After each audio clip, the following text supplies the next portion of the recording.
Bon, tu peux commencer. Bonjour, Rémi Rabaza, Université de Montréal, Institut de recherche clinique de Montréal et surtout endocrinologiste.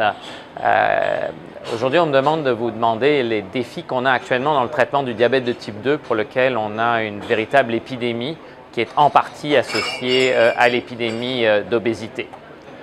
Dans le diabète de type 2, on a de nombreux problèmes actuellement. Le premier problème, c'est une bonne mise en pratique des mesures de mode de vie avec tout le support qu'on manque et qui ne sont pas différentes de celles de l'obésité classique. Le deuxième défi, c'est de bien placer la pharmacothérapie. Actuellement, tout le monde est d'accord que le metformin, qu'on connaît aussi sous le nom de glucophage, est la médication de première ligne. Par contre, à partir du moment de la deuxième ligne, il n'y a pas actuellement de meilleure deuxième. Puis on cherche actuellement à définir des médications qui remplissent les trous qu'on a actuellement. Les trous qu'on a, c'est des médications qui sont plus efficaces pour contrôler le diabète. C'est des médications qui ont moins d'effets secondaires. Par exemple, certaines de nos médications sont associées à de la prise de poids. Après ça, il y a des effets secondaires spécifiques à certaines médications, la tolérance digestive. Et ces dernières années, il y a eu beaucoup d'inquiétudes sur la sécurité cardiaque et vasculaire de certaines médications. Alors dans ce contexte-là, on a deux médications classes qui sont arrivées. Une première classe qui joue sur des hormones digestives qu'on appelle les incrétines. On a d'abord eu des médicaments oraux, les inhibiteurs de la DPP4, le Januvia, le Onglyza sont des exemples. Et on attend un troisième de cette classe-là cette année au Canada, qui sont des médicaments qui permettent de faire sécréter plus d'insuline, mais sans le risque d'hypoglycémie qu'on voit classiquement avec le Gliburide, qui est notre médication de deuxième ligne, en partie au Québec.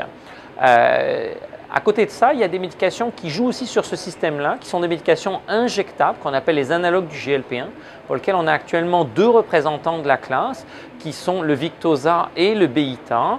Ce sont des médications qui sont probablement un petit peu plus puissantes, qui, comme les inhibiteurs de la DPP4, ne donnent pas d'hypoglycémie et qui peuvent être associées à une perte de poids, une amélioration de la pression artérielle.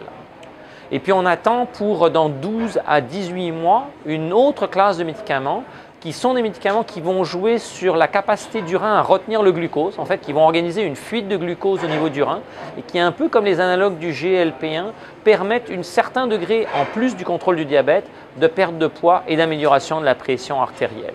Et donc vraiment, la recherche est très active dans ces domaines-là, de façon à trouver des voies qui vont permettre d'être un peu plus efficaces, idéalement d'avoir moins d'effets secondaires et des bénéfices additionnels, en particulier au niveau d'une perte de poids. Le dernier point dans la recherche actuellement, c'est de savoir quelle place la chirurgie de l'obésité prendra là-dedans, voire même ce qu'on appelle de plus en plus la chirurgie métabolique, et jusqu'à quel point on va intégrer la pharmacothérapie ou les autres choses avec la chirurgie, et comment on va s'assurer qu'on a le meilleur compromis pour le patient pour prévenir les complications spécifiques du diabète, les yeux, les reins, le nerf, et aussi les complications cardiovasculaires. Est-ce qu'on arrive à comprendre l'effet de la chirurgie sur les complications du diabète ou où est-ce qu'on en est? Pour l'instant, il y a encore beaucoup de choses qui sont des inconnues. On sait que par exemple sur ce système que jouent les inhibiteurs de la DPP4 ou les analogues du GLP-1, le GLP-1 semble être un facteur très important, mais il y a au moins une dizaine d'autres hormones qui sont impliquées.